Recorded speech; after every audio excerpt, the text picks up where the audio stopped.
अस्सलाम वालेकुम। बारिश के नतीजे में जो तबाही हुई कराची में, उसके बाद सबसे पहला सवाल अहलियत के ऊपर उठ रहा है कि किस अदारे के अंदर क्या अहलियत है और क्या सलाहियत है।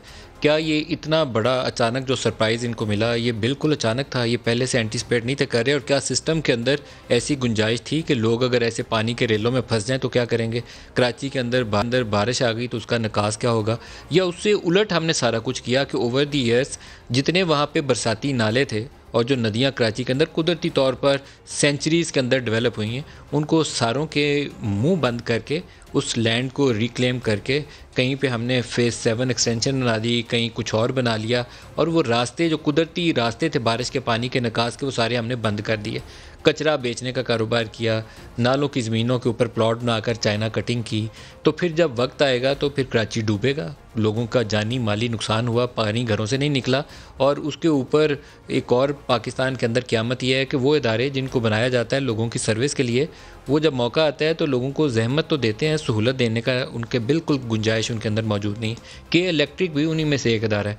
इसको प्राइवेटाइज़ किया गया था कि ये इन्वेस्टमेंट नहीं लाएगा, और उस इन्वेस्टमेंट के साथ नई जनरेशन कैपेसिटी आएगी, डिस्ट्रीब्यूशन का मैकेनिज़्म बेहतर होगा, और कराची जैसा एक पाकिस्तान का फाइनेंशियल कैपिटल, वहाँ पर लोड शेडिंग का खात्मा किया जाएगा। लेकिन हुआ क्या हुआ, ये कि अंधेरों में शहर डूब गया। अभी बारिशों के नतीजे में आधा शहर बंद पड़ा हुआ है, और एक आंधी तूफान आ जाए तो कराची के अंदर जो बिजली का हाल होता है, बदतरीन उसकी मिसाल के इलेक्ट्रिक पेश करता है। सुप्रीम कोर्ट के सामने आज एक केस भी आया, तो सुप्रीम कोर्ट ने उसके ऊपर बहुत सख्त किस्म के रिमार्क्स पास किए हैं कि हुकूमत में मुल्क चलाने की सलाहियत है, ना ही काबिलियत है। पावर डिवीज़न की रिपोर्ट देखकर लगता है कि इलेक्ट्रिक किसी मुलाजिम ने बनाई है। ऐसी रिपोर्ट बनाने वाले अफसरान को फांसी दे देनी चाहिए। पावर डिवीज़न लकीर का फ़कीर है, सोचने समझने की सलाहियत ही नहीं है। के इलेक्ट्रिक पर वफाक की रिट नहीं तो मतलब है पूरे मुल्क में हुकूमत की रिट नहीं। आधा कराची आज भी अंधेरे में डूबा हुआ है, शहर जहन्नम बन गया है। काबीना को के इलेक्ट्रिक के मुतल्लिक सोच समझ कर फैसले करने चाहिए। अब के इलेक्ट्रिक को रिज़ॉल्व करना पड़ेगा, और उसके ऊपर आज सुप्रीम कोर्ट ने एक बड़ा सख्त फैसला दिया है कि वो सेक्शन 26 है, उसके नीचे उन्होंने कहा कि आप एक पब्लिक हेयरिंग करें और फैसला करें कि ये के इलेक्ट्रिक के पास ही रहना चाहिए, या उस पब्लिक हेयरिंग के नतीजे में इसके साथ कोई और प्लेयर जो है उसको मार्केट में एंटर करने की इजाज़त होनी चाहिए। और ये फ़ैसला शायद बुनियाद बनेगा कि ये जो बद इंतज़ामी के इलेक्ट्रिक ने कराची के अंदर फैलाई हुई है, उससे इस्लाह का रास्ता कैसे निकलेगा। कराची में लोग डूबे क्यों और कैसे डूबे, ये आज के प्रोग्राम में हम डिस्कस करेंगे। और दूसरी बड़ी खबर होगी, आज जो नवाज़ शरीफ और मरीम नवाज़ का केस था इस्लामाबाद हाई कोर्ट के सामने, 10 सितंबर अगली केस की पेशी है, और उससे पहले नवाज़ शरीफ को कहा गया है कि ख़ुद को सरेंडर कर दें, नहीं तो दूसरा तरीका यह है कि वो एब्सकॉन्डेड डिक्लेयर हो जाएंगे। सियासी एतबार से बड़ी अहमियत का हामिल होगा कि PMLN क्या पोजीशन इख्तियार करती है। नवाज़ शरीफ वापस आना चाहें तो शायद उनके लिए बड़ा ही मुनासिब हो, आएँ अदालत के सामने पेश हो जाएं, अदालत ज़मानत में तोसी दे, दोबारा बाहर जाने की इजाज़त दे तो जाएं, दोबारा अपना इलाज मुआवजा करवा लें। और अगर वो कैंसिल करे तो यहीं खड़े रहें, फेस करें अपने मुकदमा। और दूसरी ऑप्शन ये है कि दोबारा अदालत के दरवाजे खटखटाएँ, लाहौर हाई कोर्ट भी जाएँ और सुप्रीम कोर्ट भी जाएँ, और दोबारा वहाँ से रुजू करके सहूलत जो भी मिल सकती है कानूनी तरीके से उसका रास्ता निकालने की कोशिश करें। इसको भी प्रोग्राम में डिस्कस करेंगे। प्रोग्राम का आगाज़ हम करेंगे, सलीम नज़ीर साहब हमारे साथ हैं, और फैमिली के ऊपर क्या बीती सैलाबी रेले के अंदर, इन्हीं से सुनते हैं। सलीम नज़ीर साहब अस्सलाम वालेकुम। वालेकुम अस्सलाम। सलीम नज़ीर साहब, आपके भाई और वालिदा ये किस इलाके में थे जब सैलाबी रेला आया, और क्या बीती उनके ऊपर? माजरत चाहता हूँ, बातें मुश्किल हैं, तकलीफ दे हैं, लेकिन लोगों को बताने के लिए आप ही से पूछनी पड़ेंगी। सर, यहाँ से मेरे मामूजाद कज़न की फौतगी हो गई थी, तो मेरी वालदा और मेरा भाई की फौतगी में शिरकत के लिए जा रहे थे। मेरी रिहाइश जेल रोड पे है, उस्मानिया कॉलोनी। तो जैसे ये जो कयूमाबाद पुल से क्रॉसिंग पे जो नदी वाला रास्ता जा रहा है, वहां से गुजर रहे थे, तो अचानक से जो सैलाबी रेला पीछे से आया है ना, उन्होंने इनको नदी में धकेल दिया, पानी से बहकर निकल गए। तो उसके बाद आपकी वालदा और भाई का क्या पता चला? सर, उसके बाद कुछ नहीं, फोन आया, बात हुई कि भाई मैं वहाँ पहुंच गया हूँ फौतगी में, मगर वो नहीं पहुंचे। घर वालों का फोन आया जी, उनका मोबाइल बन जा रहा है। मैं भी तलाश करता रहा, पूरी रात ढूंढता रहा, कहीं नहीं मिला। दूसरे दिन वहाँ रेस्क्यू की कोई टीम काम कर रही थी, तो उधर जब मालूमात हुई जो जिंदा बचा बंदा, तो मैंने उनसे मालूमात की कि भाई आप इनको जानते हो। मैंने तस्वीरें दिखाई मोबाइल में, तो उस बंदे ने तस्दीक की। उस बंदे ने तस्दीक कर दी कि हाँ ये हमारे साथी थे, उधर पानी के अंदर बहकर गए हैं। तो सर फिर मैं वहीं रुक गया, फिर मैं आगे नहीं बढ़ा तलाश करने, उनको ढूंढता रहा। तो जब शाम को नतीजा हुआ तो कुछ नहीं मिला। फिर एक बंदा और जिंदा बचकर आया, उसने भी इनकी तस्दीक कर दी मेरे को। तो फिर मेरी तलाश जारी हो गई। मैं गवर्नमेंट से भी हेल्प मांगता रहा, सबसे मांगता रहा, मगर कोई नहीं। आज 8 दिन बाद नेवी और आर्मी आई थी, मगर वो भी नाकाम लौटी है। तो वालिदा की आपकी बॉडी मिली है अभी, भाई की नहीं जी मिली? जी जी, भाई की नहीं मिली है। तो अपनी वालिदा मदद की आपके कितने दिन तहत, बाद मिली है? जी अपनी मदद आपके तहत हम खुद नदी के अंदर उतरे, खुद ढूंढा, जंगल में, कीचड़ में, पानी में, जानवरों में, जंगली जानवरों से टकरते हुए अपनी वालिदा की नहीं कई बेशुमार बॉडियां निकाली। दूसरों की मिली कितनी? मगर निकाल के दी। तकरीबन 6 बॉडियां तो तकरीबन हम लोगों ने निकाली हैं। और आपकी वालिदा की भी बॉडी मिल गई उसमें? जी, उसमें हमारी वालिदा भी थी एक शामिल। तो मेरी वालिदा की बॉडी मिल गई है। तब वालिदा की तदफीन करी हमने परसों 3 दिन पहले रात में, और ईशा में। भाई अभी तक नहीं मिले? भाई अभी तक लापता है। फिर अगले दिन मैं गया हूँ वालिदा की तदफीन के बाद, दूसरे दिन जब सुबह में गया हूँ तो वहाँ से तकरीबन 18 की करीब मोटरसाइकिलें निकाली हैं, जिसमें 12वां नंबर मेरे भाई की गाड़ी का था। वो गाड़ी आपको मिल गई है लेकिन भाई नहीं मिला? जी, गाड़ी भी मिल गई है, वालिदा की डेड बॉडी मिल गई है, बाइक मिल गई है, मगर वालिदा अभी तक, वो वालिदा नहीं, भाई मेरा अभी तक लापता है। अल्लाह पाक मदद फरमाए और खुदा करे कि वो ज़िंदा सलामत आपको मिल जाए। आपका बहुत शुक्रिया सलीम नज़ीर साहब, आप हमारे साथ शामिल हुए। फौडा साहब वफाकी वज़ीर हैं आबी वसाइल के, वो हमारे साथ हैं, और मियाँ जावेद लतीफ़ साहब हमारे साथ हैं। दोनों को प्रोग्राम में खुश आमदीद कहूँगा। वाडा साहब, आप तो आबी वसाइल के वज़ीर हैं, लेकिन इस वक्त पूरा पानी कराची को डुबो रहा है। हर एक घर में देखें तो एक अजीबो गरीब कैफियत है। बाज़ों की तो ख़बर बयान करते हुए दिल दुखता है कि बताएं कैसे बताएं, लेकिन बतानी पड़ती है कि लोगों को आगाह करें कि हुआ क्या। नदियां नाले बंद करके, कब्ज़ा करके, ज़मीनों के ऊपर प्लॉट बनाकर, जो कुदरती पानी के निकास के रास्ते थे वाटर ड्रेनेज सिस्टम के, उनके ऊपर कब्ज़ा करके सोसाइटीज़ बना ली और शहर को डुबो दिया। अब किसी को सज़ा तो मिलनी चाहिए इसकी। बहुत शुक्रिया नदीम मलिक साहब। देखिए नदीम मलिक साहब, अनफॉर्चुनेटली जो बात आपने अपने इंट्रो में कही है वो सब बिल्कुल ठीक है, लेकिन इस मुल्क में सज़ा और जज़ा का निज़ाम नहीं है, जिसकी वजह से हम यहाँ तक पहुँचे हैं।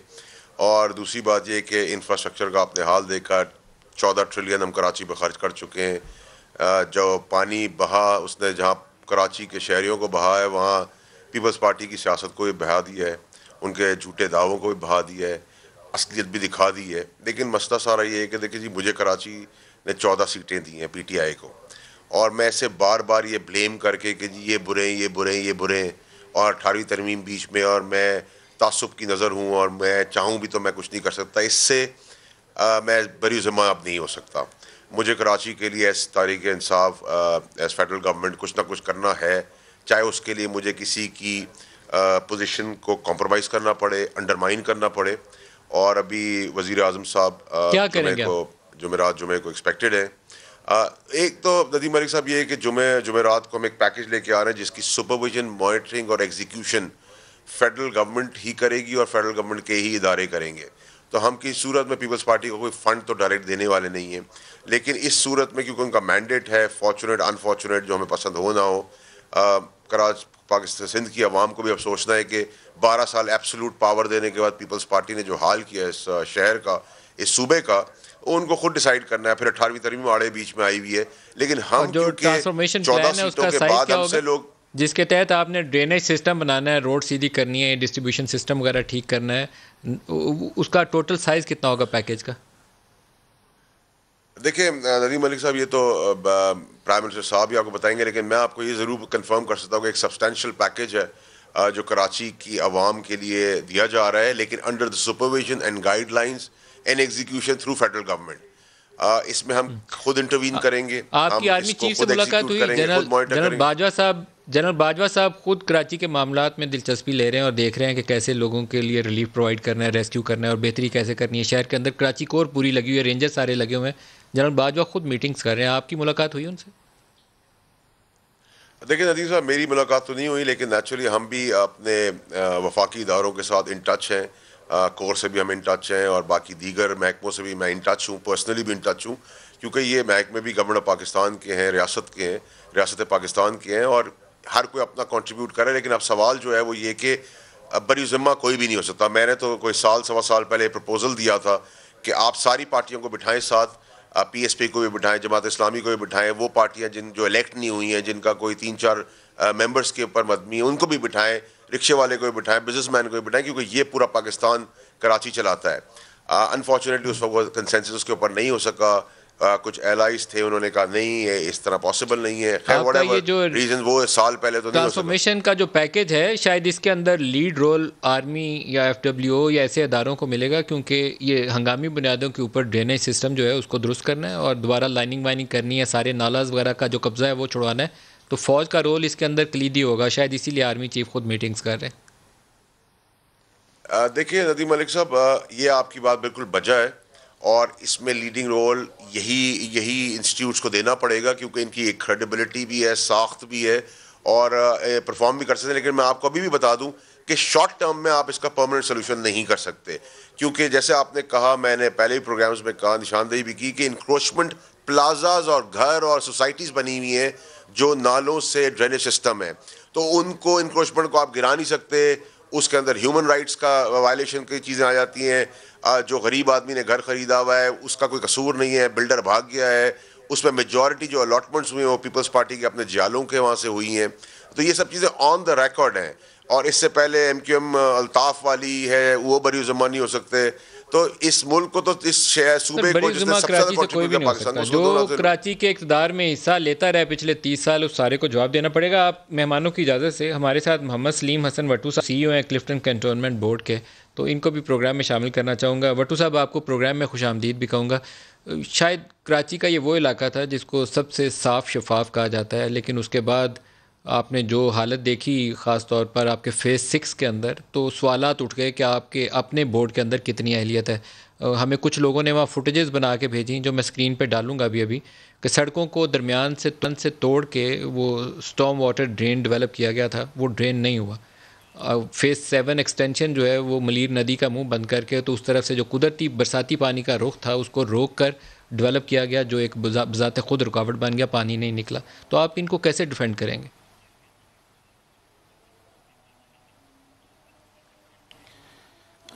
बिस्मिल्लाहिर्रहमानिर्रहीम। नदीम मलिक साहब, बात यह है कि जो कैंटोन बोर्ड क्लिफ्टन है उसका जो एरिया है वो कराची के बिल्कुल टेल एंड पे है। मेरे अंडर जो कैंटोन बोर्ड क्लिफ्टन का एरिया है वो कोई 51.33 स्क्वायर किलोमीटर है। और जब कराची में बारिश होती है और स्पेशली जब अर्बन फ्लडिंग का फिनोमेनन आता है तो सारा पानी जो है वो नीचे की तरफ इस लो लाइंग एरिया की तरफ आता है। जैसे आपने खुद पॉइंट आउट किया और अभी पहले बात भी हो रही थी कि कुछ ऐसे नलाज हैं जिनके ऊपर इंक्रोचमेंट्स हैं। तो हमारे पास एक महमूदाबाद क्यूमाबाद का नला है जो कि गुज़रता है हमारे फ़ेज़ 7 के अंदर से, और वो जब चोक हो जाता है तो हमारी जो ड्रेनेज सिस्टम है उसको आगे जगह नहीं मिलती। और जहाँ तक आपने बात की कि जी ड्रेनेज को दरमियान में से बनाया गया था, आप अगर उस वक़्त का ये ड्रेनेज सिस्टम जो है 2009-10 में डेवलप हुआ और उस वक़्त का जो हाइड्रोलॉजिकल डाटा था उसके मुताबिक ये ठीक डिज़ाइन हुआ, चूँकि कोई भी सिस्टम दुनिया का ऑप्टिमम पे डिज़ाइन नहीं होता। इस सिस्टम के अंदर जो कैपेसिटी थी वो लेकिन ये पूरा फ्लॉड डिज़ाइन है जिसको रोड के दरमियान में आपने ड्रेन डाली है और उसने वाटर ड्रेन किया भी नहीं है। ड्रेन आउट हो जाता तो फिर तो आप कह लेते हैं कि चलो 50% ड्रेन आउट हो गया। इसने ड्रेन आउट नहीं किया, दरमियान में रोड्स को तोड़ के ये ड्रेन डाली गई थी। डिज़ाइन फॉल्टी है, इसके अंदर डिज़ाइन फॉल्ट है। तो आप किसी को अकाउंटेबल नहीं ठहराएंगे इसके लिए? पैसे काफ़ी करोड़ों अरबों रुपया लगा होगा ना इस काम के लिए।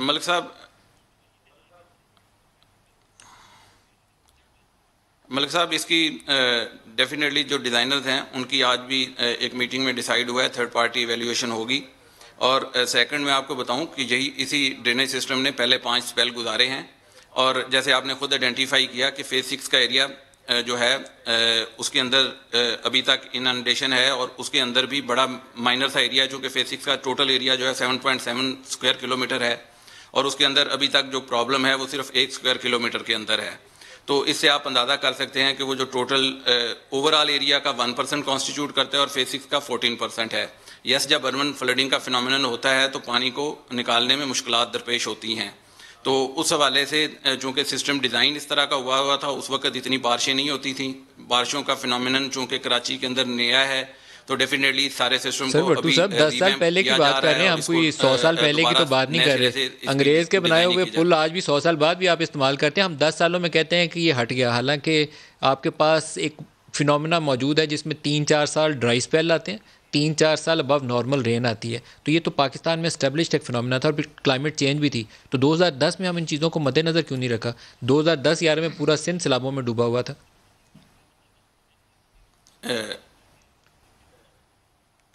मलिक साहब, बात यह है कि उस वक्त का जो डाटा था उसके हिसाब से इसको, जैसे मैंने आपसे पहले रिक्वेस्ट की कि 2017 पर 24 आवर्स पे डिज़ाइन किया गया था, और आप देखें कि ये जो मेजर फिनोमेनन शुरू हुआ है ये पिछले साल से 2019 से ज़्यादा शुरू हुआ है। तो अभी भी जैसे मैंने आपसे पहले रिक्वेस्ट की कि जो 5 स्पेल थे ये सिस्टम एब्सोल्युटली इसके अंदर कोई प्रॉब्लम नहीं आई, छठे सिस्टम के अंदर आके प्रॉब्लम आई है, और इसको डेफिनेटली अभी जो है लुक आफ्टर किया जाएगा और कैटर फॉर किया जाएगा। अच्छा, एक चीज़ मुझे बताएं कि ये जो आपका फेस 7 एक्सटेंशन है ये किस जगह पर बना है? ये लैंड पूरी आपने रिक्लेम की है?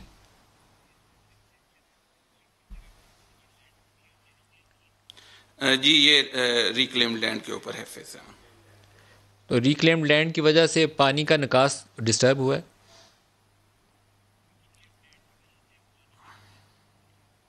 नहीं, इसका पानी के निकास से ऐसा इस तरह का कोई तल्लक नहीं है। जैसे मैंने आपसे रिक्वेस्ट की कि हमारे जो 4 मेजर जितने एक्सपर्ट से हम बात कर रहे हैं वो सारे कह रहे हैं कि ये रिक्लेम्ड लैंड की वजह से जो कुदरती पानी की गुजरगाह थी वो ब्लॉक हुई है, ऑब्स्ट्रक्ट हुई है, जिसकी वजह से शहर डूबा है। आप कह रहे हैं कि ताल्लुक नहीं है?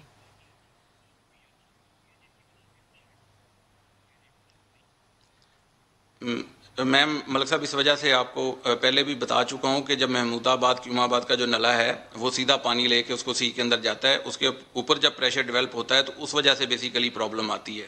शायद इस वजह से प्रॉब्लम नहीं आती जो सर महमूदाबाद और क्यूमाबाद का नला तो पहले से आ रहा था ना शहर के अंदर से, तो इसलिए ये एक्सक्यूज तो काफ़ी नहीं बनता। लेकिन मेरे मेहमान है इधर जावेद लतीफ़ साहब, मैं इनसे भी चाहूँगा कि राय ले लूँ। जावेद लतीफ़ साहब, एक कलेक्टिव नाइली है माजरत के साथ, लेकिन आप लोग भी उसमें शामिल हैं, बाकी इदारे भी शामिल हैं। अब पता था आपको कि वेदर सिस्टम क्या है और क्या हो रहा है, तो कोई एंटिसिपेशन नहीं थी। कोई 10-20 पंप लगाए जा सकते थे, कोई लोगों को रेस्क्यू का बंदोबस्त किया जा सकता था। वो रेला पूरे लोगों को बहा के ले गया। सुना है आपने कि पानी के अंदर गए हैं खुद, और 6-7 कहते हैं डेड बॉडीज़ मैंने निकाली। मलिक साहब, मैं बिल्कुल इस चीज़ का एतराफ़ करता हूँ कि ये रातों रात काम नहीं हुआ। ये इंक्रोचमेंट हो, वहाँ का अमन हो, वहाँ की बिजली के हवाले से हो, वहाँ के पानी के निकास के हवाले से हो, ये चीज़ें पिछले कई सालों से चल रही हैं और उसमें कई हुकूमतें आईं और कई गईं। बदकिस्मती ये है कि हम बात तो करते हैं कराची की अहमियत की, हम बात तो करते हैं वहाँ के मसाइल की, वहाँ के हल की हम बात कम करते हैं। इसी तरह मैं आपकी खिदमत में ये अर्ज़ करना चाहता हूँ कि बदकिस्मती से जब आप कराची को इस नज़र से देखना शुरू कर दें कि आप के लिए वो ताकत का बायस बने, आपके लिए वो जमातों को कमज़ोर करने का बायस बने, हुकूमतें गिराने और हुकूमतें बनाने के लिए उसको इस्तेमाल किया जाएगा, तो फिर इन मसाइल से तवज्जो हटती जाएगी। आप ये देखें कि जब जब हम आए 2-3 दफ़ा जब मुस्लिम लीग की हुकूमत आई, सबसे पहली हमारी तरजीह ये होती थी कि वहाँ अमन कायम हो। सर और एक ही साथ था, लेकिन अभी बारिशों पे आ जाएं तो कोई ऐसा सरप्राइज़ आप लोगों ने भी नहीं किया हुआ, कमाल आप लोगों ने जो किया हो। अभी इस्लामाबाद में आज फ्लड की वार्निंग जारी हुई है, आपको मालूम है इसका? और आपने कितने ड्रेनेज सिस्टम यहाँ डेवलप किए होंगे। आपको शायद ये भी नहीं मालूम कि यहाँ से जो मेट्रो चलती है, मेट्रो के दोनों तरफ जब बारिश यहाँ हैवी स्पेल आता है इस्लामाबाद में, तो गाड़ियाँ वहाँ से एग्जिट नहीं कर सकती, पानी में डूब जाता है। आपके साथ ड्रेन नहीं है? नहीं Malik sahab, there is a problem, built in problem in our system कि हमारे लोग ये नहीं सोचते कि शहर के अंदर बारिश होती है इस्लामाबाद में, उन्होंने उसका डिज़ाइन के अंदर प्रोविजन नहीं रखी हुई। नाला से हम कब्जा करके इस्लामाबाद में सीडीए प्लॉट बना के बेच रहे हैं। तमाम बड़े शहरों में ये अलमिया है। आप बिल्कुल ठीक है, लाहौर के अंदर ऐसा नहीं हुआ। मैं वही अर्ज़ करने लगा हूँ। आप मुझे ये बताएं कि कराची फैलता गया बगैर मनसूबाबंदी के। बिल्कुल।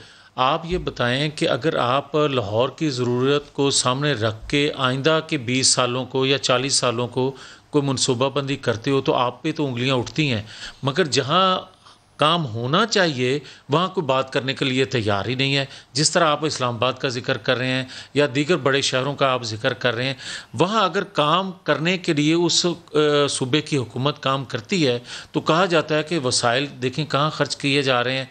तो मैं ये कहूँगा कि ये हकीकत एक है कि आप माजी दूर या करीब में ताकतवर लोगों ने जो इस मुल्क के साथ किया है, सब ने किया सर। अब तो मैं किसी एक को इल्ज़ाम नहीं देता, सारों के ऊपर ही देख के मुझे अफसोस हो रहा है। अच्छा, मैं 2 मेहमान और शामिल कर लूँ, मैं दोबारा आपकी तरफ आता हूँ।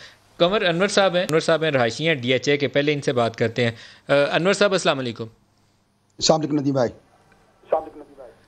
अनवर साहब, आप DHA के किस हिस्से में हैं और आप क्या हालात हैं वहाँ? पानी वानी निकल गया, मसला हल हुआ, या अभी भी वैसे ही चैलेंजेस फेस कर रहे हैं? नदीम भाई, मैं फेज 6 में रहता हूं और 5वां दिन है। लोग अभी तक बगैर पानी उनके घरों में मौजूद है, बुखारी पे मौजूद है, बहुत सी अभी भी 20% जगहों पे, मैं रफली कह रहा हूं, पानी लोगों के घरों पे मौजूद है, रास्तों पे मौजूद है, बिजली नहीं आई। तो हालात ख़राब हैं और बहुत हालात ख़राब हैं। एंड देखें मैं थोड़ा सा आपके सवाल से आगे चलना चाहूँगा। लोग निकले, क्यों निकले? Because institutions failed them. Sharfuddin Memon sahab यहाँ पे बैठे हुए हैं, पीटीआई मौजूद है। जब ये लोग निकले हैं, उनका गुस्सा था, उनके लीडर्स ने उनको फेल किया। सीबीसी इलेक्टेड बॉडी है, उसने उनको फेल किया। तो वहाँ पे 600-700 लोग जो थे वक्तों में मौजूद थे, ख़वातीन थी, बच्चे थे, बूढ़े थे और बड़ी उम्र में एक अदद व्हील चेयर पर भी खातून मौजूद थी। उनको वो अपने दिल की बप्ता सुनाना चाह रहे थे और unfortunately they didn't expect either Defense Society Resident Association और CBC और PTI, बिकॉज उनको रियलाइज किया था कि इतने दिन गुजर गए थे, 4 दिन गुजर चुके थे और उनके लिए कोई भी खड़ा नहीं था। एंड इमेजिन करें कि 4 दिन हो गए हैं, ना कोई एक्शन नज़र आ रहा है। जब लोगों ने खुद अनाउंस किया कि वो सड़कों पे निकलेंगे तो फिर वहाँ से एक्शन स्टार्ट हुआ और उनको एहसास हुआ कि यार कुछ होने जा रहा है। सो लोग दुखे हुए हैं, ख़वातीन, बच्चे। लोगों की एक तस्वीर में देख रहा था कि उनकी सारी तस्वीरें वो सुखा रहे हैं क्योंकि बेसमेंट में पानी आ गया, घर में आ गया। उनकी सारी तस्वीरें जो उनकी यादें थी खो गई, लोगों की किताबें खो गई, लोगों के घर खो गए, लोगों के लाखों करोड़ों का नुकसान हुआ है। एंड मुझे अफसोस ये है कि लोग एक्सपेक्ट ही नहीं कर रहे थे अपनी लीडरशिप से। And they were so angry कि वो नहीं चाहते थे कि किसी किस्म का उनका लीडर आए, whether it was Aftab Siddiqui साहब, वेदर इट वाज चिनॉय साहब और शरफुद्दीन मेमन साहब। मैं सवाल करता हूं मेमन साहब से, बहुत अच्छी बातें कर रहे थे, आज उन्होंने वहाँ मीटिंग भी की है, रेजिडेंट एसोसिएशन के प्रेसिडेंट भी हैं, वो कहाँ थे कल जब लोग वहाँ पे पुलिस से लड़ रहे थे, लोग चीखम पुकार कर रहे थे, वट्टू साहब गायब हो गए थे, ये कहाँ थे? सो लोगों का सवाल ये है कि जब, और मेरा सिर्फ ये कहना चाहता हूँ कि अनफॉर्चुनेटली कराची के अंदर लोगों का ख्याल था वो डीएचए में रहते हैं, उनके हालात बेहतर होंगे, बट बहुत माजरत के साथ उनका हालत कराची के किसी और हिस्से से फ़र्क नहीं है। आप मेरे साथ रुकिए, अगर रुक सकते हैं तो मैं शरफुद्दीन मेमन साहब और वट्टू साहब भी साथ हैं, दोनों से पूछता हूँ। मेमन साहब पहले तो आप अपनी साइड की स्टोरी बताइए। तो मलिक साहब एक ही स्टोरी है, सबकी एक ही स्टोरी है। और इनको मैं सिर्फ करेक्ट कर दूं कि मैं उस प्रोटेस्ट में वहाँ मौजूद था और मैं शुरू से लेके, इनफैक्ट हमारी मीटिंग भट्टू साहब के साथ और स्टेशन कमांडर के साथ मीटिंग चल रही थी, जिसके दौरान ये उठ के चले गए और हमने भी उनके प्रोटेस्ट में जाके शामिल हुए। तो बात यहाँ ये हो रही है कि हम अपनी जगह, जो हमारा रोल है सारा एज एसोसिएशन जो है DSRA का, वो हम अपना रोल प्ले करते हैं इनके साथ। हमारे इनके साथ मीटिंगें भी होती हैं और इन इश्यूज़ के ऊपर, ज़ाहिर है ये जो बारिशों का जो सिलसिला शुरू हुआ है उससे पहले जो शहर जो डिफेंस का जो हाल था उसमें ज़ाहिर पानी का मेजर इशू है। उस इशू के ऊपर जो है हम डेफिनेटली हमने इतनी आवाज़ उठाई है, जिसके ऊपर डिसैलिनेशन प्लांट जो है उसके वादे किए गए हैं। अभी तक जो है वो जो पीटीआई की गवर्नमेंट जो है वो भी, मेमन साहब वहाँ पे लोगों को जो रहते हैं पीने का पानी तो नहीं मिलता, डूबने के लिए पानी वहाँ काफी मिकदार में आ गया। अब ये थोड़ा सा खौफे खुदा करना चाहिए सारे लोगों को। सुन तो नहीं सर, बात ये है कि ये जो अनएक्सपेक्टेड जो ये बात की जा रही है, मगर जनाब इसकी वार्निंग जो है वो 10 दिन मेरे ख्याल में पहले वार्निंग आ चुकी थी और इसके अंदर तैयारी होनी चाहिए थी पूरी। यहाँ पर डेफिनेटली मैं समझता हूँ कहीं कोताही है और सिस्टम में, और इंफ्रास्ट्रक्चर जो है जो उसको बर्दाश्त नहीं कर पाया। जो उन्होंने ये स्ट्रॉन्ग वाटर ड्रेन जो बनाया है, जो 2007 का बना हुआ है, उसकी मेरे ख्याल में कभी सफाई नहीं हुई और उसके जो हालात हैं आप देखें, उसमें गाड़ियां फंसी हैं, उसमें नुकसानात हुए हैं। और अगर उसकी कैपेसिटी वो नहीं थी तो ये सोच लेना चाहिए था ना कि जनाब, जैसे आपने अपने इंट्रो में जो बात कर रहे थे, बिल्कुल ये सोचना चाहिए था कि ये कराची में क्लाइमेटिकली जो है चीजें चेंजेस हो रही हैं और अब ये बारिशें होती रहेंगी, हर साल ज्यादा बारिशें होंगी। तो अगर आपने उसके लिए प्रिपेयर्ड नहीं थे और अगर ये जो सक्शन पंप्स वगैरह ये वो इसकी सारी तैयारी करनी चाहिए थी। नो डाउट मैं ये देखें क्रिटिसाइज करना बहुत आसान है, मगर ये सीबीसी वगैरह ये जो लोग ग्राउंड पे जरूर थे, मगर वो कैपेसिटी की बात हो रही है। भट्टो साहब खुद मौजूद थे ग्राउंड के ऊपर, तो ये हम अप्रिशिएट करते हैं कि वो मौजूद थे ग्राउंड पे।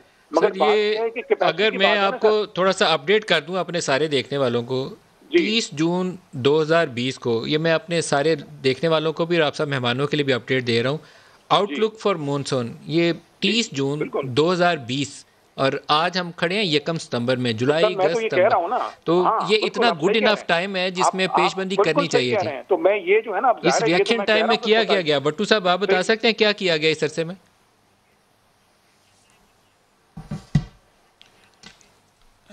मलिक साहब, इसमें गुजारिश ये है कि जो एक शरफुद्दीन साहब ने ये कहा कि इन ड्रेन्स की सफाई नहीं हुई, 2007 के बाद पहली दफ़ा इनकी जो ड्रेन्स की क्लीनिनेस है वो की गई, और इसी वजह से ये जो मैंने जैसे आपसे पहले रिक्वेस्ट की कि जो 4-5 स्पेल गुजरे हैं वो ये सिस्टम बर्दाश्त कर गया, चूँकि उसके बाद इसकी कभी क्लीनिनेस हुई नहीं थी। और इसी तरीके से बाकी चूंकि जब एक कैलेमिटी आ जाती है तो जो कंट्रोल बोर्ड बेसिकली 30 जून की वार्निंग जारी हुई है, 30 जून की वार्निंग जारी हुई है कि ये ज़्यादा बारिशें आ रही हैं, तो आपने क्या प्रेपरेशन की थी लोगों को बचाने के लिए? सर, हमने अपने जो पंप्स हैं, बाकी जो बाउजर्स हैं, सारी चीज़ें जो उससे रिलेटेड पानी को उसको रेस्क्यू करने के लिए, पानी को निकालने के लिए वो सारी चीज़ें तैयार थी। और मैं जैसे आपसे रिक्वेस्ट कर रहा था कि जिस दिन 27 अनवर साहब आप कुछ कह रहे हैं, अनवर साहब कुछ कहना चाह रहे हैं, अनवर साहब, जिसमें फेज 2 एक्सटेंशन और 4 हैं। आज लोग डूब चुके हैं, एक्सेप्ट करें कि आप फेल हुए। और मुझे अफसोस ये हो रहा है भट्टू साहब, आपसे कल इतनी बड़ी बातचीत होने के बाद भी आज आप आके कह रहे हैं कुताही हुई होगी, मगर हम तैयार थे। अगर तैयार थे मुझे बता दें, मैं सवाल करता हूं शरफुद्दीन मेमन साहब से, आपका फेसबुक ग्रुप है, वहां पे आप 2019 की लास्ट लगी हुई है कि वहां पे आपने किसी कब्रिस्तान का फेज 8 में इफ्तिताह कराया। अगर 30 जून को बारिशों का इतना खतरा था, आपने क्या लोगों को वार्न किया? क्या आपकी कंटिजेंसी प्लान क्या था? मेरे पास 2 लोग बैठे हैं ना, सीबीसी मुझे रिप्रेजेंट करती है, इलेक्टेड बॉडी है, मेरा सीईओ सामने बैठा हुआ है, मेरे साथ शरफुद्दीन मेमन बैठे हुए हैं, अपने ताई डिफेंस सोसाइटी रेजिडेंट एसोसिएशन के सदर हैं। मैं तो सवाल ये भी करूंगा, वो रेजिडेंट एसोसिएशन के इलेक्शन लास्ट टाइम कब हुए? क्या लोगों को बुलाया गया? और जो ये कह रहे हैं कि वो वहां मौजूद थे, वो यहाँ मौजूद नहीं थे। आज सामने आते लोग वेलकम कहते। हाँ, कि मैं तो इंटरेस्टिंग बात ये थी, सुबह लोग अपने जो सर्विस प्रोवाइडर है, सीबीसी है, कि दफ्तर एहतजाज करने खड़े हुए हैं। आगे क्या देखते हैं, गेट बंद है, पुलिस खड़ी है और मेरा सीईओ गायब है। मेरा सीईओ मुझे जवाब क्यों नहीं देगा? वो मेरे, मैं तो वहां मौजूद था, मैं मौजूद था, हमारे जनरल सेक्रेटरी मौजूद थे, मेरी वाइस प्रेसिडेंट मौजूद थी, हमारे लोग। देखिए मेरी बात सुन लीजिए, मैं लोग गुस्से में है, मैं उनको यहाँ कोई सियासतदान नहीं करने नहीं आया था। मेरी बात सुनिए सर, भट्टू साहब आप भी वहाँ पे थे, डीआईजी साहब को आना पड़ा, आपको वहाँ पे बुलाना पड़ा, रिक्वेस्ट करनी पड़ी कि आप आए, और आप you are there to serve the residents, and please I request you accept that you failed us yesterday and you failed us in the biggest possible way. अगर किसी को शर्म होती तो वहां रिजाइन करके चला जाता। लोग आपसे रेजिग्नेशन मांग रहे थे, मैं मानता हूं आप 2 महीने पहले आए थे, मगर आप अपना रेजिग्नेशन ऑफर तो करते, क्योंकि आप वहां मौजूद नहीं थे। आपने गेट को बंद किया, ताला लगा के पुलिस को खड़ा किया, एक 65 साल औरत को कूद के अंदर जाना पड़ा कि वो सबसे पहले जाके सवाल करे और दरवाजा खोले। वो फुटेज नजर आती है, प्रोड्यूसर साहब दिखाइए, वो गेट कूद के वो खातून अंदर गई हैं, वो हमारे पास क्लिप है उनका। फैसल बॉर्डर साहब आप बताइए, ये एक बड़ा टेढ़ा मामला है, आप वहाँ से मुंतखब लोग हैं, आप पाकिस्तान तहरीक इंसाफ वाले, अब ये मसला आपके सामने है, रेजिडेंट तो खुद बैठे सच बता रहे हैं, क्या किया जाए? देखिए नदीम मलिक साहब, मेरे पास जो ये बात कर रहे हैं डीएचए के रेजिडेंट, मैं खुद डीएचए का रिहायशी हूँ, और जो सारी बातें कर रहे हैं वो ठीक बातें कर रहे हैं कि सबके घरों में पानी है, सबको लाखों करोड़ों रुपए का नुकसान है, but DHA is not the entire of Karachi. DHA की बहुत बुरी हालत है, बुजुर्ग हैं, बच्चे हैं, तकलीफ़ों से लोग बिजली के बगैर रह रहे हैं, बिल्कुल सच बोल रहे हैं सब। लेकिन इससे भी ज़्यादा बुरा हाल वो है जिनकी झोपड़पट्टियाँ गिर गई हैं, जो सड़क के अंदर दफन हो गए, धंस गए, जिनके बच्चे करंट से मर गए, जिनके बच्चे नालों के ढक्कन न होने की वजह से गटर के अंदर गिर के मर गए। नंबर 1। नंबर 2 ये कि देखिए, ना पैसे का प्रॉब्लम है कराची को, ना इंफ्रास्ट्रक्चर की जो बात करें, ये प्रोजेक्शन तो बहुत पहले होनी चाहिए थी। चलें इस डिबेट को छोड़ दें, let's not play politics, but यहाँ नीयत का मसला है। अगर नीयत साफ हो, नीयत से काम किया जाए, नीयत से पैसा लगाया जाए, 99.9% पैसा जगह पे खर्च कर दिया जाए, बजाय 99.9% अपनी जेब में डालने के लिए खर्च कर दिया जाए, तो बहुत फ़र्क पड़ जाएगा। यहाँ लोग अपनी जेबें भरने में लगे हुए हैं। इस शहर के साथ जो कुछ हुआ है वो हम पिछले कई सालों से, मुझे तो 14 सीटें मिली हैं, मुझे लोग ब्लेम कर रहे हैं, एस पार्टी मेरे से नाराज़ है, उनका बजा है उनका, क्योंकि वो मुझे SPTI इनसे मुख्तलिफ समझते थे। लेकिन मैं अभी 18वीं तरमीम का रोना नहीं रहूँगा कि लोग मज़े ले लें, 18वीं तरमीम के लोग वो भी मज़े ले लें जो इन्होंने इनको मुंतखब किया पिछले 20 साल से बार बार, चाहे वो बंदूक के ज़ोर पे किया है, चाहे वो जालों के ज़ोर पे किया है, चाहे रोटी कपड़ा मकान छीनने के जोर पे किया। मैं अभी उसको भी छोड़ देता हूँ। मेरा प्रॉब्लम सारा ये है कि देखिए जी, मुझे 14 सीटें दे के 2 साल में मुझसे 65 साल का सवाल किया जा रहा है। मैं बिल्कुल हाजिर हूँ, मैं बिल्कुल जवाबदेह हूँ, ठीक है जी। और मुझे इसलिए भी बुरा भला कहा जा रहा है इस पार्टी कि मुझसे तवक्कुआत थी, और मुझे आज भी समझते हैं कि तहरीक इंसाफ इनसे बेहतर है, क्योंकि हमारे पास अल्लाह की मेहरबानी से कोई करप्शन का स्कैंडल हमारी गवर्नमेंट के ऊपर नहीं है। हम जो वफाक के तौर पर 18वीं तरमीम के अंदर हम मुदाखलत करते हैं तो लोग बिलबिला उठते हैं, और फिर आपको नारेबाजी और सिंधु देश, और आज आपने पीपल्स पार्टी के भी नारे सुने कि लाशों के ढेर लग जाएंगे और एनडीए में उठा के थक जाएगी। इस टाइप की थ्रेट कॉल्स आती हैं। इससे पहले अल्ताफ हुसैन कंट्रोल करते थे कराची को तो शहर बंद होता था। देखिए, प्रॉब्लम यह है कि यहाँ अमीर आदमी को जब तकलीफ हुई है, और मैं भी डिफेंस की वेसिनिटी का आदमी हूँ, तो हम सब बिलबिला उठे और हम आगे बढ़े हैं, प्रोटेस्ट किया। बिल्कुल राइट है, जो सवाल करें वो भी राइट है। मेरी वालदा बहुत बीमार है। सर, कौन सा इलाका नहीं डूबा? कुरंगी आपका डूब गया, ये इधर आपका न्यू नाजमाबाद डूब गया, आपका डिफेंस डूब गया। वो तो कोई एक जगह बची हो तो बताइए। नदीम मलिक साहब, देखिए यहाँ तो डिफेंस का, हाँ बताइए सोल्यूशन क्या है, बताइए। सोल्यूशन होना चाहिए ना सर। यहाँ पर सोल्यूशन इसका ये है, बात कर रहे हैं तो क्लाइमेट तो फैसल मैं आपके साथ मेरी बहुत पुरानी एसोसिएशन है। आप मुझे बताएं कि ये जिस तरह की सिचुएशन, जो कमिटमेंट्स की गई थी, जो हमारे इलाके के लिए कमिटमेंट की गई थी कि हम डिसैलिनेशन प्लांट हम सबसे पहले लगाएंगे, ये नारा था आपकी पार्टी का कि पानी का इशू जो है कराची का सबसे पहले हम रिजॉल्व करेंगे। तो वो डिसैलिनेशन प्लांट तो मुझे तो अभी तो फिलहाल तक कहीं नजर नहीं आता। जो कोजन प्लांट था वो शटडाउन हो चुका है और वो दोबारा रिवाइव नहीं हो सकता। मैं जवाब देना पसंद करूंगा नदीम साहब, मैं जवाब दूंगा इसका। और मैंने बताइए, जवाब ले लें सर। देखिए नदीम मलिक साहब, क्लैरिटी से बता रहा हूँ, आप इसको वेरीफाई कर लीजिएगा। 14 साल से जो इशू मसला बना हुआ था डिसैलिनेशन प्लांट डीएचए का, मुझे डीएचए से मुंतखब नहीं किया गया, लेकिन डीएचए या कराची या पाकिस्तान का जो हिस्से के अंदर मसला सही कर सकते हैं वो हमने किया। आज 14 साल के बाद आप डीएचए से, कोर कमांडर से, डीएचए एडमिनिस्ट्रेटर से वेरीफाई करें। हमने अपनी बसात में कराकर उस मसले को रिजॉल्व करवाया, बैंकों से उसका चार्ज छुड़वाया, डीएचए को हैंड ओवर किया, केसेस विड्रॉ किए, और वो सब कुछ करने के बाद हमने इन 2 सालों में 14 साल वाला काम किया जो किसी गवर्नमेंट ऑफ पाकिस्तान ने नहीं कर सके, और इंडिविजुअल कैपेसिटी में आके किया, और उसका क्रेडिट का हार भी नहीं पहना आकर। तो हम जो कर रहे हैं वो करते रहेंगे, कर रहे हैं। और हम कह रहे हैं वेरीफाई करें। अनवर साहब आपका भी, शरफुद्दीन मेमन साहब आपका भी, और मोहम्मद सलीम हसन वट्टू का भी शुक्रिया अदा करूंगा। हमारे साथ प्रोग्राम में शामिल हो रहे हैं जनाब सिराज कासिम तेली साहब। अस्सलाम वालेकुम सिराज साहब। वालेकुम सलाम। सिराज साहब, आप एक बड़ी इंटरेस्टिंग पोजीशन लेते हैं। आप फौज को कहते हैं क्या मदद करिए करने के लिए, या आप लोगों से मुशावरत करने के लिए मौजूद हैं। क्या मशवरा दे रहे हैं उनको? मुलाकात आपकी हुई, बात हुई उनसे? नहीं, कल सुबह मुलाकात है। कल सुबह इंशाल्लाह चीफ साहब से मिलेंगे और बातें करेंगे कराची के हवाले से। हम तो ये चाहते हैं कि भाई कराची का इंफ्रास्ट्रक्चर तबाह हो गया है, और ये तबाह करने में 20, 22, 25 साल लगे, और जो पॉलिटिकल लोगों ने इधर हुकूमत की है वो उनके बस का नहीं है, उनके पास अब कैपेबिलिटी नहीं है, कैपेसिटी नहीं है। इसीलिए मैं कहता था कि एनडीएमए को और एफडब्ल्यूओ को फौज की निगरानी में आउटसोर्स कर दे 5 साल के लिए, और उसके लिए फंडिंग सिंध गवर्नमेंट और फेडरल गवर्नमेंट करे। अब यहाँ पे कुछ लोग अब सवाल उठा रहे हैं, और जो बातें आप भी कर रहे थे कि आप फौज कर रहे हो और डीएचए का हाल क्या हुआ है, तो मैं उसके जवाब में ये कह सकता हूँ कि देखो DHA is a different entity, वहाँ रिटायर्ड लोग ज्यादा है। हम तो बात कर रहे हैं, फौज की बात कर रहे हैं। जिस तरह सिविलियन में हर किस्म के लोग हैं, वहाँ भी हो गए हर किस्म के लोग। अब अल्लाह करे कि ये मेरी बात अगर सारे माने, 5 साल के लिए इंफ्रास्ट्रक्चर को नए सिरे से बनाना है, और बाकी तेरी पॉलिटिक्स हो रही है ना, उससे मेरा सरोकार नहीं है। वक्त बिला वजह टाइम वेस्ट कर रहे हैं, कराची को तबाह करने में यही सब पार्टियों का हाल है, पीपल्स पार्टी। अच्छा थे सारे। सिराज साहब एक ब्रेक ले लें, ब्रेक से वापसी पे जावेद साहब से भी और वाडा साहब से भी पूछेंगे कि वो क्या कहते हैं, क्योंकि सियासी लोग फौज के हवाले करने की हिमायत करते हैं, इन्हीं इन दोनों से पूछना पड़ेगा। ब्रेक ले लें, हमारे साथ रहिएगा।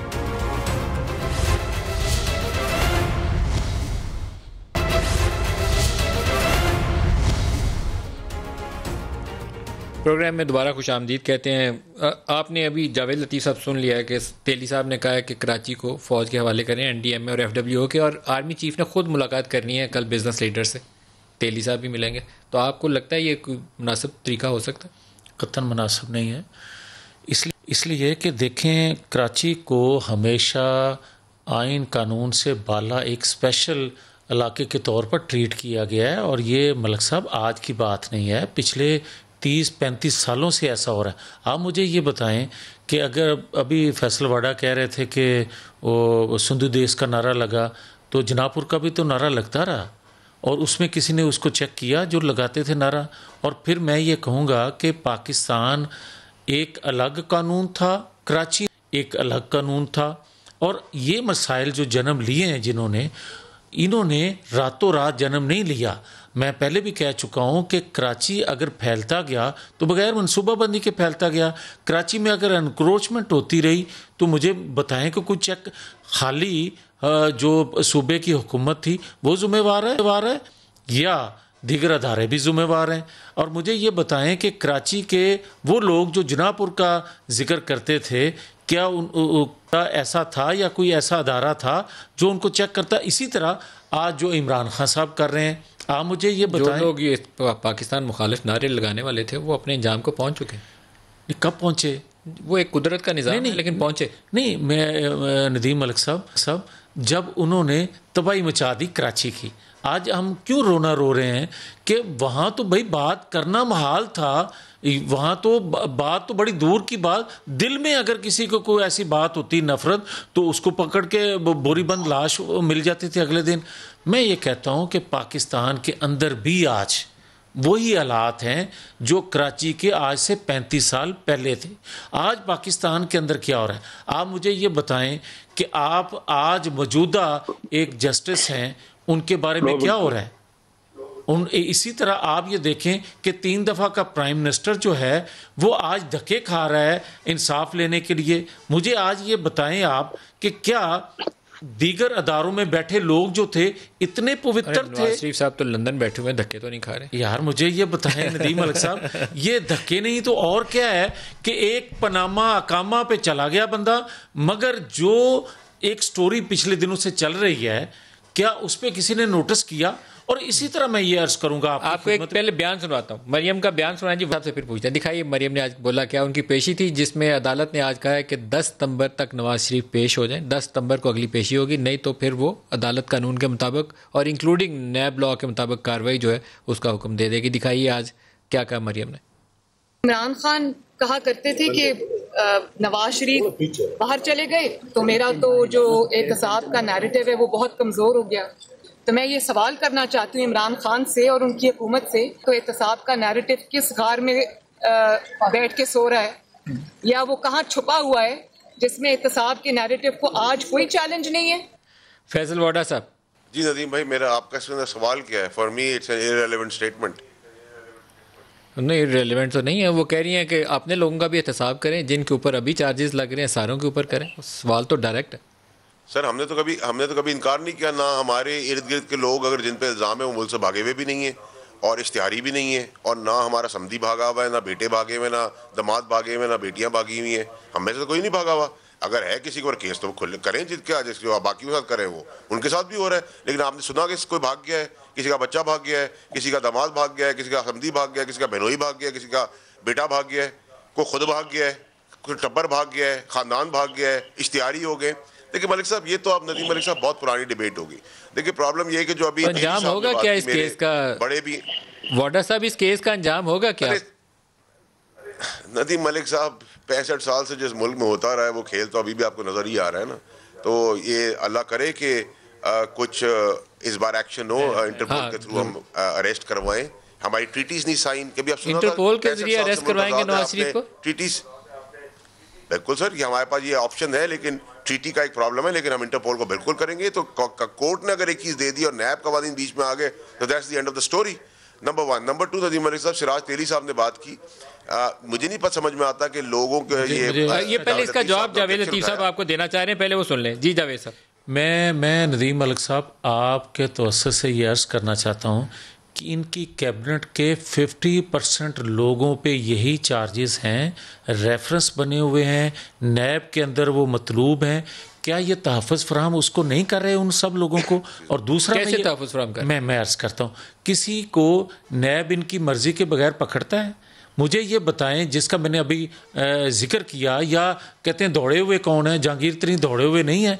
दूसरा मैं ये आपकी खिदमत में अर्ज़ करना चाहता हूँ कि नवाज शरीफ को उनसे ना मिलाया जाए। नवाज शरीफ का वजह जुर्म ये था CPEC और परवेज़ मुशर्रफ का ट्रायल। अगर परवेज़ मुशर्रफ का ट्रायल वो ना करते, CPEC आपको लेकर ना आते, तो इंटरनेशनल और नेशनल साजिशें उसके खिलाफ ना होती और ना नवाज शरीफ को सजा होती। और आज भी मैं ये अर्ज़ कर दूं, ये हम तो बेचैन हैं, अवाम बेचैन है कि नवाज शरीफ को आना चाहिए। शायद हमसे ज़्यादा नवाज शरीफ खुद बेचैन है पाकिस्तान आने के लिए। इन्होंने क्या बुलाना है? हम तो ये चाहते, और मैं ये बुला ले वापस मियां साहब को, मैं ये अर्ज़ कर रहा हूँ, मैंने इसीलिए ये कहा था कि मैं या अवाम तो बेचैन है कि वो आएँ, हमसे ज़्यादा नवाज शरीफ बेचैन है। मैं ये आपसे कह रहा हूँ कि जो हालात ये बना रहे हैं, या 2 सालों में जो इन्होंने कुछ कर दिया है, नवाज शरीफ सेहत पे कंप्रोमाइज करके वो पाकिस्तान आएगा और आ रहा है। ये भी मैं आपको 10 तारीख को या अगली तारीख को, लेकिन आ रहे हैं। फैसल वाडा साहब, देखिए, मेरे लिए सिराज कासिम तेली साहब की बात का जवाब देना चाहिए। जावेद लतीफ़ साहब जो बातें करें वो मेरे लिए इसलिए बेमानी है। जावेद लतीफ़ साहब चाहते होंगे, इनके दिल और दिमाग में होगा, लेकिन इनके जो लीडर हैं वो सऊदी अरेबिया भी भागे थे, इस बार भी भागे हैं, उससे पहले भी भागे हैं, 10 साल कॉन्ट्रैक्ट करके भी भागे। तो पाकिस्तान के लिए नवाज शरीफ साहब का भागना कैद से कोई नई चीज़ नहीं है। क्या आपने कोई एग्रीमेंट किया है? क्योंकि पहले तो 10 साल एग्रीमेंट करके गए थे। ज़मीन पे हाईजैकर नहीं होता वाडा साहब, हाईजैकर आसमान पे होता है, फ़ज़ा में होता है। उनको तो हाईजैकिंग में भी सजा होगी। देखिए, जो नदीम मलिक साहब, देखें, जहाँ तक आपने सिराज तेली साहब की बात की है, वो मेरे बड़े हैं, मैं उनके सामने बड़ा हुआ हूँ। मैं समझता हूँ कि ये जावेद लतीफ़ साहब का एक माइंड सेट है कि फ़ौज कोई पता नहीं क्या, फ़ौज का नाम ले तो सब बिलबिला के उठते हैं। फ़ौज हम में से, हम फ़ौज में से, हमारी फ़ौज है। अगर फेडरल गवर्नमेंट के मातहत अगर कोई लॉ एंड ऑर्डर की सिचुएशन आती है तो हम फ़ौज को बुला लेते हैं। लेकिन अगर हम फेडरल गवर्नमेंट फ़ौज से काम लेने की बात करें, FWO से काम लेने की बात करें, NDMA से काम लेने की बात करें, तो हमें तकलीफ शुरू हो जाती है। बिल्कुल सिराज तेली साहब की बात ठीक है, इन हंगामी बुनियादों पे फेडरल गवर्नमेंट की डायरेक्शंस पे FWO और NDMA को बिल्कुल आगे बढ़ना चाहिए। उसमें अगर हमें ज़रूरत फ़ौज की पड़ी तो कानूनी कॉन्स्टिट्यूशनल वेज है to execute under the guidance of the federal government, we'll do that also। अगर जहाँ हमें जरूरत पड़ेगी हमारी सर फैसल वाडा साहब, आप बकायदा ज़मीन हिला देने वाली एक होती है ना खबर, वो खबर दे रहे हैं आप कह रहे हैं कि फेडरल गवर्नमेंट जो है उनको लीगल कवर भी प्रोवाइड करेगी और NDMA और FWO आ जाए और हंगामी बुनियादों पर कराची की जो रीबिल्डिंग प्रोसेस है उसके ऊपर काम करेंगे। हम अपने डैम्स के अंदर कॉन्ट्रैक्ट दे रहे हैं, इन्होंने किया क्या है? हम कंस्ट्रक्शन के ब्रिजेस के काम नहीं देते FWO को। हम जब लॉ एनफोर्समेंट सिचुएशन खराब होती है तो रेंजर्स और फौज को मतलूब कर लेते हैं, वहां हमें कोई प्रॉब्लम नहीं होती। जब मुश्किल वक्त आता है तो हमें प्रॉब्लम नहीं, लेकिन जब हम मुल्क ठीक करने की बात करें तो आप कहते हैं फौज भाई कोई पड़ोसी की फौज थोड़ी है। अगर गवर्नमेंट के मातहत सिराज कासिम साहब, आपको तो खुश होना चाहिए, फैसल वाडा फेडरल मिनिस्टर सपोर्ट कर रहे हैं आपके जो ख्यालात हैं। मेरी एक रिक्वेस्ट है, छोटी सी सुन लो। मैंने कोई हुकूमत भी फौज को देने की बात नहीं की, मैंने तो काम का है, ठीक है। और जावेद भाई बिल्कुल ठीक कह रहे हैं। मैं आपको एक छोटी सी बात याद दिलाना चाहता हूँ कि जब नवाज शरीफ साहब की हुकूमत थी, हम ये शोर करते थे कराची का लॉ एंड ऑर्डर खराब था। नवाज शरीफ साहब और जरदारी साहब सबने मिल के फिर आखिरकार हमारे शोर पे फैसला किया और ऑपरेशन हुआ 2013 में। ऑपरेशन के नतीजे में हमारी जान छुटी, लॉ एंड ऑर्डर ठीक हुआ, ठीक है ना। तो वो भी फौज से करवाया ना। तो वो देखो, मसला ये नहीं है फौज अगर हुकूमत करने आए ना तो गलत है, मगर फौज अगर काम करने आएगी तो उसमें कोई खराबी नहीं है। और आपने भी करवाया है, हमारे कहने पर ही करवाया नवाज शरीफ साहब ने। और उस वक्त 2013 में जुलाई की मेरे सामने गवर्नर हाउस में हम लोगों ने फैसले करवाए और मुझे पता है, और उसके बाद ये ऑपरेशन चला जो आज तक चल रहा है, जिसमें हमारा ये एमपीए वगैरह से सबसे ये लॉ एंड ऑर्डर से ठीक ठाक हुआ। तो आप ये बात हमारी मानो, हम तो देखो ये 25 साल से कराची को खराब किया लोगों ने।